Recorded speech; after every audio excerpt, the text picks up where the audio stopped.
abaguzi badafite aho bahahira Mana ducira inzira yo kubagaburira mu izina rya Yesu.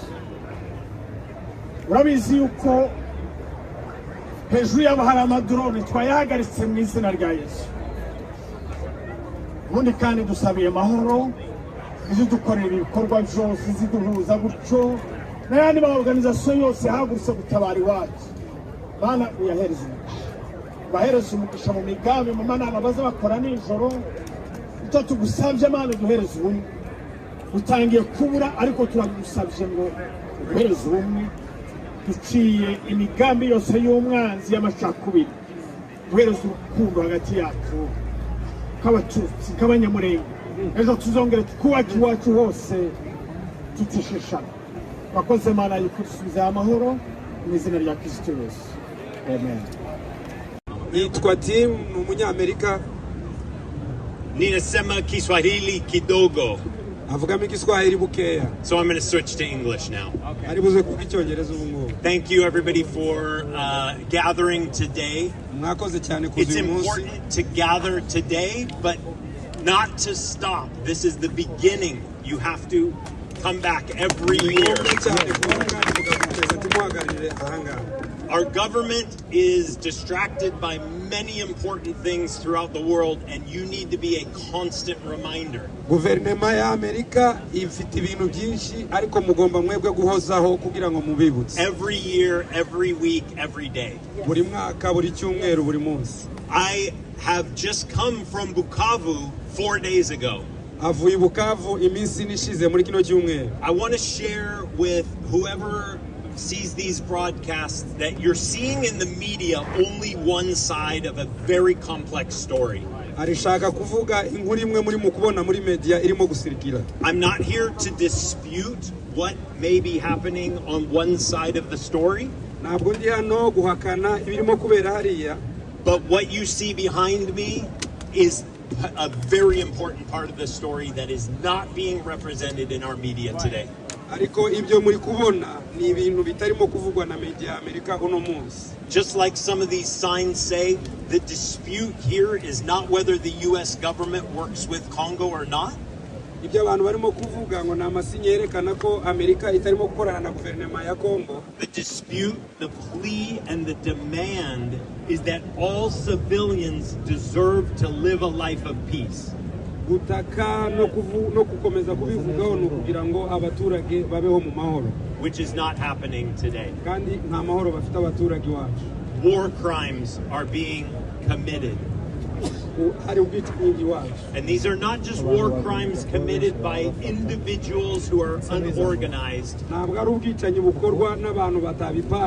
They are being organized through governmental forces as evidenced by the use of very expensive military drones. When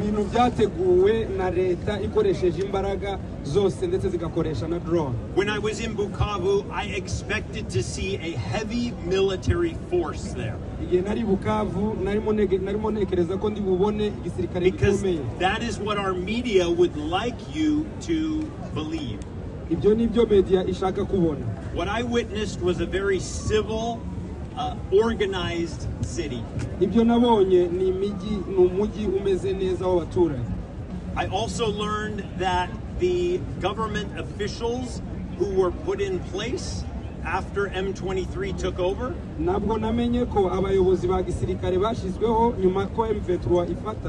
are a very even representation of 3 different conflicting tribes. Which is evidence that this argument is for peace and prosperity for all tribes.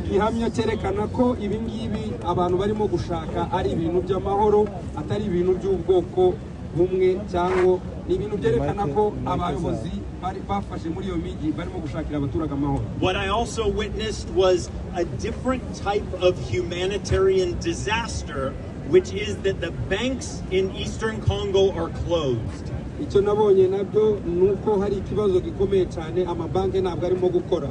Government officials and the media may tell us that this is to try to punish M23.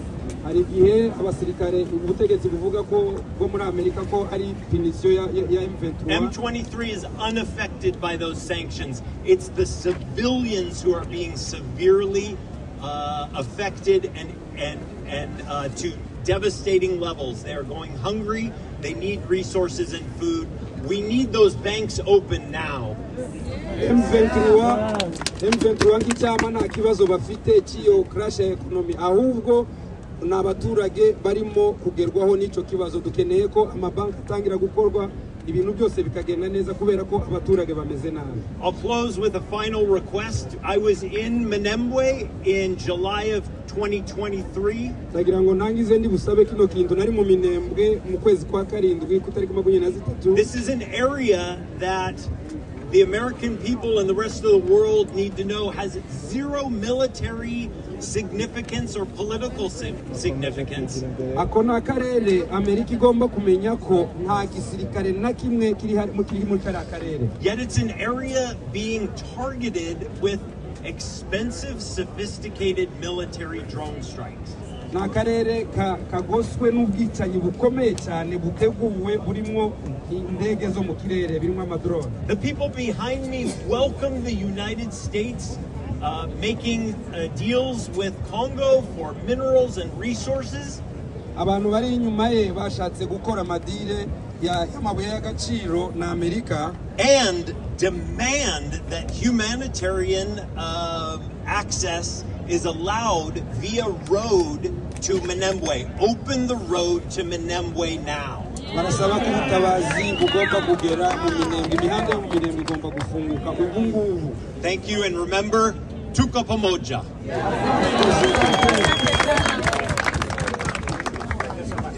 uzi badafite aho bahahira, bano ducira inzira yo kubagaburira mu izina rya Yesu.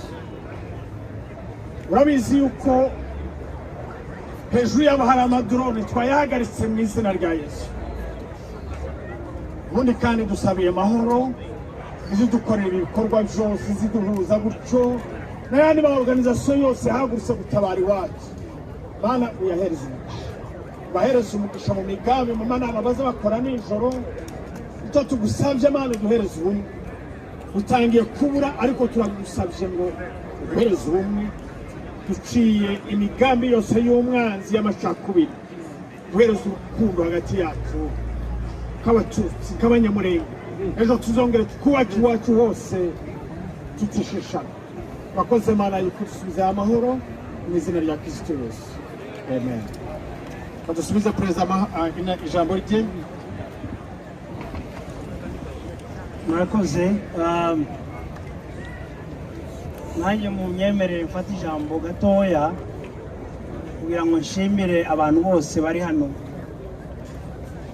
Bino bihumbi z'abantu byaje none kugira ngo duhagarare tuvugire ubwoko bwacu. Turabashimiye rwose aho mwaturutse mwese. Twabonye abana, twabonye abasore, twabonye abakecuru. Hari abatubwiye ngo badrivinga amasaha 35 kugira ngo baze bafatikanye n'abandi kugira ngo tuvugire ubwoko bwacu. Kino kintu cerekana ikintu kimwe, cerekana ubumwe bw'abanyamurenge aho bari hose. Niba kazasubire kandi kutubwira ngo dufite ibice bimwe n'ibindi. Bino bihumbi z'abantu biri hano nibo banyamurenge, nicyo cy'abanyamurenge. Buri jane aho muzagenda mubwira abantu bose ko aba nibo banyamurenge, nibo bazavugira ubwoko kandi nibo bazabusengera kandi nibo bazubaka iwacu. Turabashimiye rwose aho mwaturutse mwese, murarushe, mufite inzara, ntacyo twabwira kugira ngo tubashimire. Kandi nta nubwo twazana ibiryo ngo tubaheze hano, ariko ino message muyijane hose. Hari ikintu nshaka kuvuga, tanga message kuri bari ababyeyi bacu bari mu Minembwe.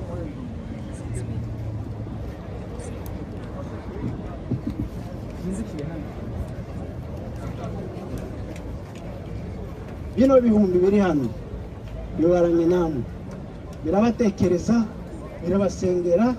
Ejo n'ejo bundi umunsi umwe tuzahura mu Minembwe twese.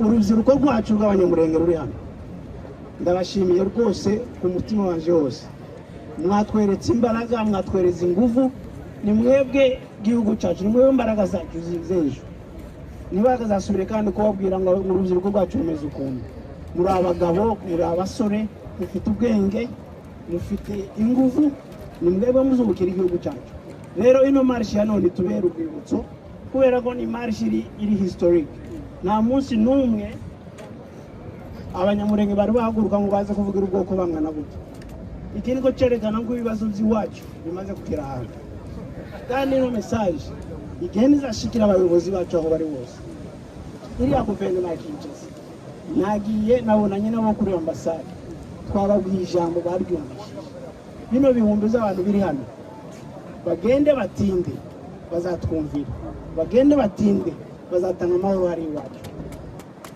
kuri zino za guverinoma zacu zo muri Amerika turabizi ko bagendera kuri entere zabo nizo bashira imbere ariko ano masengesho twumvishe hano zino nzandiko twatanze hari Imana izaziherekeza bazazumva kandi bazabisubiza kandi tuzarekera ahangaha tuzakomeza tubakomangire tuzakomeza tubabwire kugeza umunsi bazatwumva kandi kubera ino nombre yaje ahangaha n'amasengesho n'umutima mwazanye ahangaha zino nzandiko zizatanga ibisubizo bishaka kandi tuzasubira kandi tugaruke hano bino bindi bizarangira turabyizeye rero bavandimwe aho muri hose tugiye gufata imihanda dusubirayo amasengesho Baseng badusangira araduherekeza turashika iwacu amahoro naho tugenda tuzabwira abantu abo basigaye ngo mwakoze akazi gakomeye hano mwaserukiye ubwoko mwaserukiye mwavugiye abanyamurenge aho bari hose ku isi turabashimiye rwose kandi tunabashimira ko mwarumviye